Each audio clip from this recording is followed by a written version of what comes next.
আসসালামু আলাইকুম। কেমন আছেন সবাই? আশা করি সবাই অনেক বেশি ভালো আছেন। গত ব্লগে আপনাদের সাথে শেয়ার করেছিলাম সাজেকের ব্লগ পার্ট ৫। আজকে আপনাদের সাথে শেয়ার করছি পার্ট ৬। আমরা চাঁদের গাড়ি করে চলে আসছি কংলাক পাহাড়ের অনেকটা কাছাকাছি। এখন এখান থেকে পাহাড়ের কাটা রাস্তা দিয়ে আমরা অনেক উপরের দিকে যাব। ওইখানে হচ্ছে কংলাক পাহাড়। আজকে আপনাদের সাথে শেয়ার করব কংলাক পাহাড়ের সৌন্দর্য। সাজেকে আসলে তেমন কোনো ঘোরার স্পট নেই, হাতে গোনা কয়েকটা স্পট ছাড়া।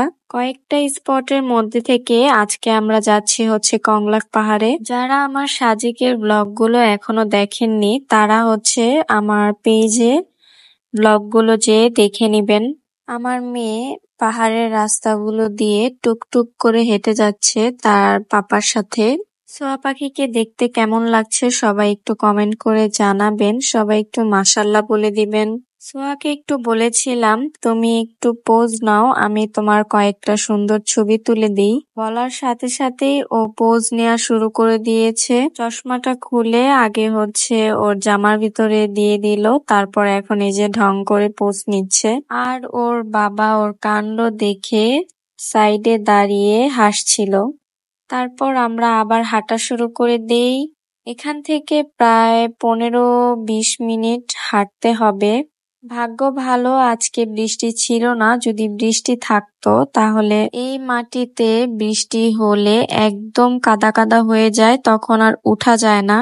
আমি আপনাদের সাথে শেয়ার করেছিলাম যে আমরা যখন সাজেক আসছি সেই দিন থেকে শুরু করে প্রতিদিনই বৃষ্টি হচ্ছিল, যার কারণে আমাদের ট্যুরটা তেমন একটা ভালো লাগেনি।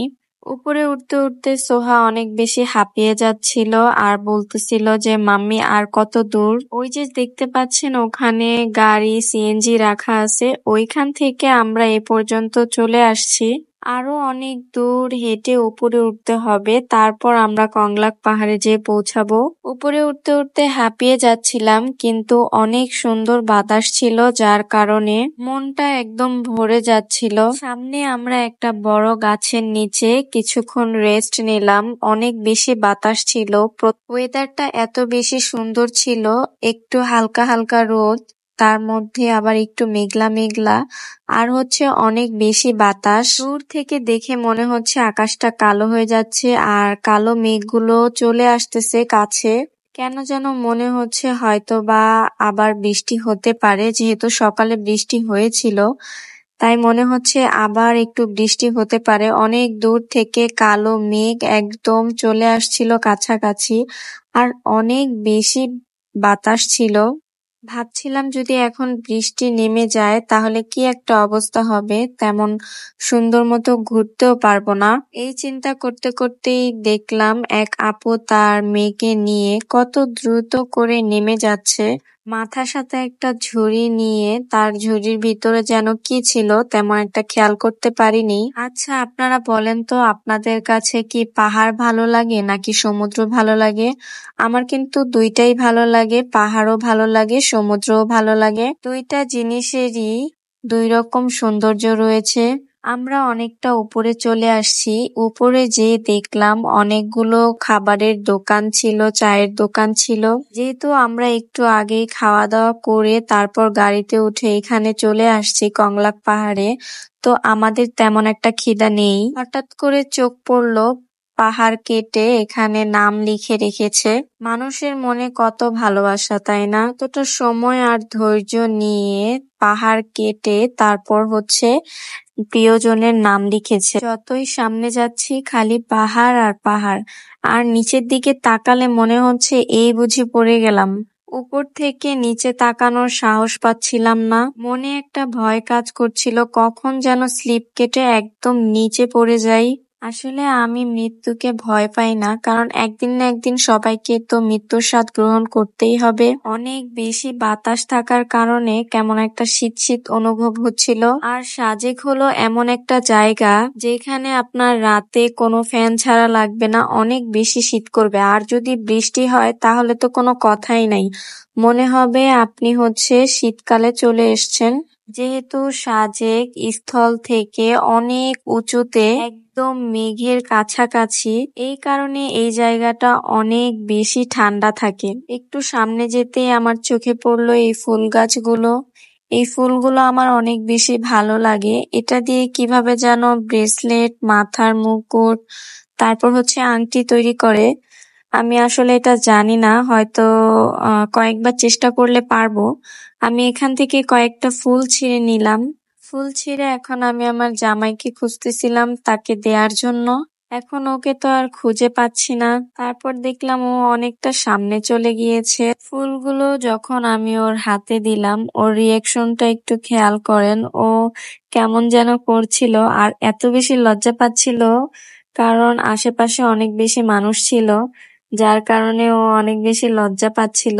এর ফাঁকে আমি আবার কয়েকটা পিকও তুলে নিয়েছি। এইদিকে আমার মেয়ে নাকি আমাকে আবার ফুল দিবে, যে মাম্মি আমি তোমাকে ফুল দিব।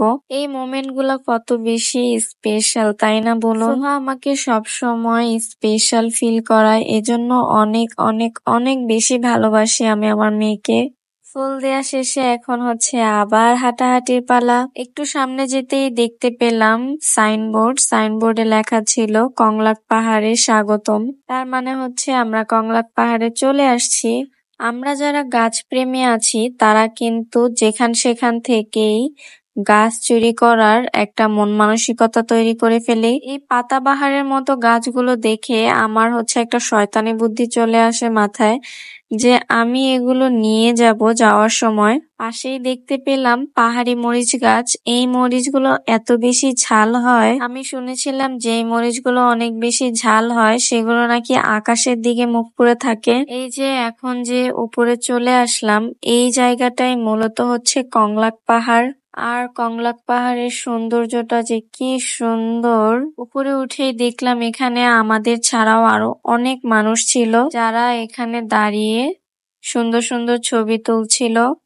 এখন আমরাও লাইনে আছি যে তাদের ছবি তোলা হলে তারপর আমরা আবার ছবি তুলবো।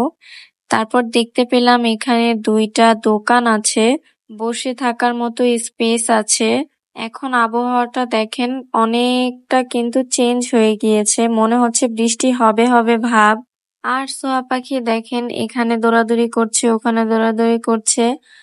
এই যে ওর বাবা দৌড় দিয়ে ওকে ধরছে যে তুমি সাইডে যেও না। পাহাড় কেটে কেটে যারা নাম লিখেছিল তাদের মাঝে আমি আমার নামের অক্ষর আর আমার জামাইয়ের নামের অক্ষর খুঁজতেছিলাম। আমারটা পেয়েছি, কিন্তু আমার জামাইয়ের নামের অক্ষর পাই নাই। এখন আফসোস হচ্ছে যে কি ভালোবাসলাম, পাথর কেটে আমার আর আমার জামাইয়ের নাম কেন লিখে আসলাম না। এখন মনে হচ্ছে বৃষ্টি আসবে আসবে ভাব, কারণ অনেক দূর থেকে কালো মেঘগুলো একদম কাছাকাছি চলে আসছিল। এইদিকে আমরা ছবি তুলছিলাম দাঁড়িয়ে দাঁড়িয়ে, তার একটু পরেই আবার আবহাওয়ার এই রূপ চলে আসলো। তারপরে দেখলাম হঠাৎ করে আবার বৃষ্টি শুরু হলো, টিপ টিপ টিপ টিপ বৃষ্টি। টিপ টিপ বৃষ্টি থেকে আবার হয়ে গেল ঝুম বৃষ্টি। যেহেতু ওখানে বসার জায়গা ছিল সেই কারণে আমরা ওখানে বসে তারপর বৃষ্টি কমার জন্য ওয়েট করছিলাম। আর বৃষ্টি দেখতে খুব ভালোই লাগছিল। আমাদের মাথার উপর ছিল টিন, আর টিনের ভিতরে বৃষ্টি ঝপঝপ করে পড়ছিল, খুব ভালো লাগছিল। এই ঝুমঝুম বৃষ্টি দেখতে দেখতে তারপর আমরা হচ্ছে 1 কাপ করে সবাই মিলে চা খেয়ে নিলাম। বৃষ্টি কমার পর আমরা চলে গিয়েছিলাম লুসাই গ্রামে। লুসাই গ্রামের ভিডিওটি দেখতে হলে আমার পেজের সাথেই থাকতে হবে। আর আপনারা জানাবেন যে আমার সাজেকের ব্লগগুলো আপনাদের কাছে কেমন লাগছে।